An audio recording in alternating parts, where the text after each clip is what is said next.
പോലീസിൽ POCSO wing ആരംഭിക്കാൻ മന്ത്രിസഭാ യോഗ തീരുമാനം. ഓരോ ജില്ലയിലും SI-മാർക്ക് കീഴിലായിരിക്കും വിംഗ് പ്രവർത്തിക്കുക. ഇതിനായി 304 അധികം തസ്തികകൾ സർക്കാർ സൃഷ്ടിക്കും.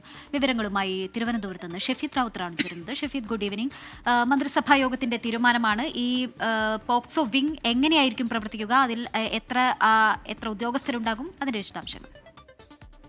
2021 ശേഷം സംസ്ഥാനത്ത് വർദ്ധിച്ചു വരുന്ന പോക്സോ കേസുകളുടെ എണ്ണം അത് കൂടിയപ്പോൾ തന്നെ ആ രീതിയിൽ വർദ്ധിക്കുമ്പോൾ തന്നെ സർക്കാരിന്റെ ഭാഗത്തുനിന്നും പോലീസിന്റെ ഭാഗത്തുനിന്നും ഒരു പ്രത്യേക പോക്സോ വിങ് വേണമെന്നുള്ള ആലോചന ആരംഭിച്ചിരുന്നു. മാത്രമല്ല, ഈ പോക്സോ കേസുകളിൽ വ്യാജ പരാതി ഉൾപ്പെടെ കടന്നുകൂടുന്നതിനെതിരെ വലിയ തരത്തിലുള്ള വിമർശനവും ഉയർന്നൊരു പശ്ചാത്തലത്തിലാണ് പോക്സോ കേസുകൾ പരിശോധിക്കാനും അന്വേഷിക്കാനും ഒക്കെ പ്രത്യേക വിങ് വേണം എന്നുള്ള കാര്യത്തിൽ സർക്കാർ ഗൗരവമായി ആലോചന തുടങ്ങിയത്. അതിനുശേഷം ഇക്കാര്യത്തിൽ സംസ്ഥാന പോലീസ് മേധാവിയുടെ അടക്കം ഒരു പ്രപ്പോസൽ മുഖ്യമന്ത്രി ആവശ്യപ്പെട്ടിരുന്നു. പിന്നാലെ ഇന്ന് ചേർന്ന മന്ത്രിസഭാ യോഗത്തിലാണ് പോലീസിൽ പ്രത്യേക പോക്സോ വിങ് ആരംഭിക്കാൻ തീരുമാനിച്ചത്. ഓരോ ജില്ലയിലും SI-മാർക്ക് കീഴിലായിരിക്കും ഈ വിങ് പ്രവർത്തിക്കുക. ഇതിനായി 304 അധികം തസ്തികകൾ സർക്കാർ സൃഷ്ടിക്കാനും മന്ത്രിസഭാ യോഗത്തിൽ തീരുമാനമെടുത്തിട്ടുണ്ട്. അതേസമയം ഇതിൽ നിർണായകമാവുക അല്ലെങ്കിൽ ആകാംക്ഷയോടെ നമ്മൾ നോക്കിക്കാണുന്നത് വനിതാ CPO റാങ്ക് ലിസ്റ്റിൽപ്പെട്ട ചില ആളുകൾ, അവർ റാങ്ക് ഹോൾഡേഴ്സ് സെക്രട്ടേറിയറ്റിന് മുൻപിൽ വലിയ പ്രതിഷേധവും സമരവും ഒക്കെ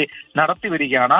ആ ഒരു പശ്ചാത്തലത്തിൽ പോലീസിൽ നിയമനം നടക്കാത്ത സെക്രട്ടേറിയറ്റിന് മുന്നിൽ സമരം നടക്കുന്ന ഒരു പശ്ചാത്തലത്തിൽ അക്കാര്യത്തിൽ ഈ പുതിയ വിങ്ങിലേക്ക് ഏതെങ്കിലും തരത്തിലുള്ള നിയമനം ഉണ്ടാകുമോ എന്നടക്കമുള്ള കാര്യങ്ങളാണ് ആകാംക്ഷ. അല്പസമയത്തിനുള്ളിൽ, അതായത് 6 മണിക്ക് ആരംഭിക്കുന്ന മുഖ്യമന്ത്രിയുടെ വാർത്താ സമ്മേളനത്തിൽ ഇത് സംബന്ധിച്ചിട്ടുള്ള പ്രഖ്യാപനങ്ങൾ ഒരുപക്ഷെ നമുക്ക് പ്രതീക്ഷിക്കുകയും ചെയ്യാം. ശ്രീനിത.